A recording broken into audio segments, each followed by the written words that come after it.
प्रधानमंत्री नरेंद्र मोदी के नेतृत्व में देश का आम बजट प्रस्तुत कर दिया गया है। यह बजट भाजपा की केंद्र सरकार के दूसरे कार्यकाल का अंतिम पूर्णकालिक बजट है। इस बजट को लेकर दैनिक एकता ज्योति के समाचार संपादक राजकुमार राणा ने भाजपा के वरिष्ठ नेता, प्रमुख समाजसेवी, व्यापारी नेता व पूर्व दर्जा प्राप्त राज्य मंत्री अशोक गोयल के साथ विशेष बातचीत की।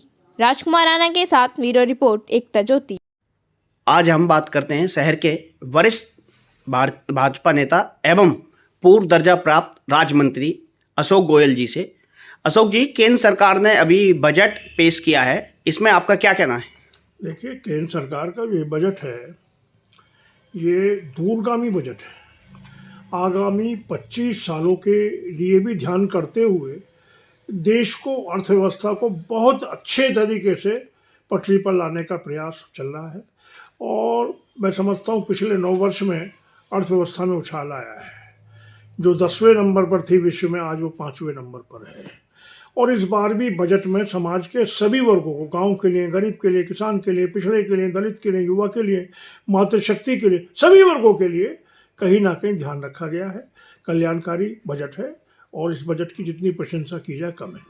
विपक्ष का कहना है कि किसानों के लिए, गरीबों के लिए इस बजट में कुछ नहीं है, क्या कहेंगे आप? क्या विपक्ष को तो खैर देखिए, जिनकी भावना जैसी है वो ऐसा समझेंगे, लेकिन विपक्ष को क्या दिखाई नहीं देता कि 80 करोड़ लोगों को भोजन दिया जा रहा है, 220 करोड़ लोगों को वैक्सीन लग गई, किसानों को 6,000 रुपये उनके खाते में भेजा जा रहा है, जनधन खाते के माध्यम से नीचे स्तर पर भ्रष्टाचार रोक दिया गया। क्या उन्हें दिखाई नहीं देता कि किसानों का पैकेज जो है वो 20 लाख करोड़ रुपए इस बार कर दिया गया, जिसके अंदर जो है किसानों को जो है, जो कर्ज पर भी जो ब्याज होता है उसमें भी मुक्ति, जो पुरानी मिली चली आ रही वो चलती रहेगी। बहुत सारी बातें हैं।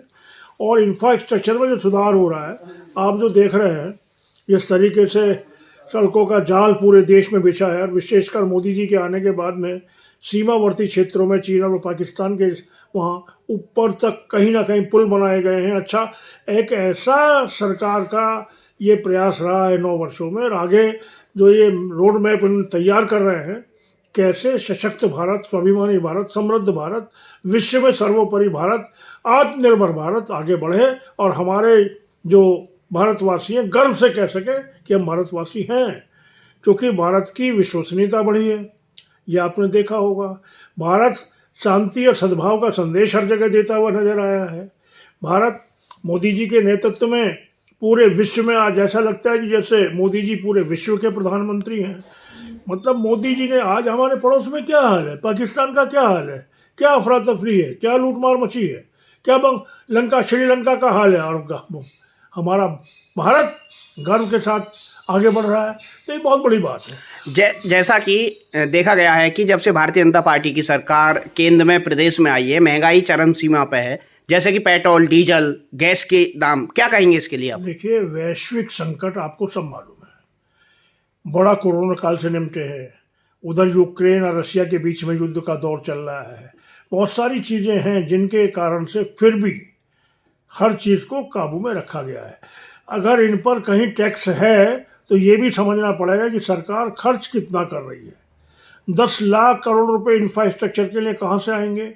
2,40,000 करोड़ रुपया रेलवे के लिए कहाँ से आएगा? बहुत सारी चीज़ें हैं। 157 नर्सिंग कॉलेज बन रहे हैं चिकित्सा के क्षेत्र में, उसके लिए पैसा कहाँ से आएगा? ये सारा पैसा जो है नीचे से राजस्व के रूप में जाता है। अभी डिजिटल लेन देन बढ़ा है, भ्रष्टाचार घटा है, विदेश में हमारा निर्यात बढ़ा है, स्वदेशी उत्पादन बढ़ा है, भारत औद्योगिक हब बन रहा है। दुनिया के लोग आते हैं कि भारत में माल बनाएंगे और सारी दुनिया में मेड इन इंडिया के नाम से भेजेंगे। तो ये परिकल्पना किसने दी?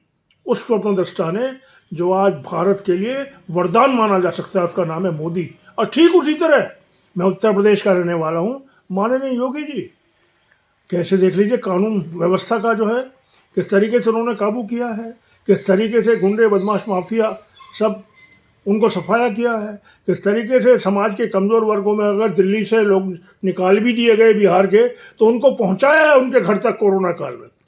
योगी जी ने अपना जो है जितना जरस, अरे आस्था का सम्मान योगी जी के समय में, आज अयोध्या ऐसा लग रहा है विश्व का सबसे बड़ा पर्यटन स्थल और आस्था का केंद्र। लोग, दुनिया के लोग आए वहाँ शीश झुकाएं।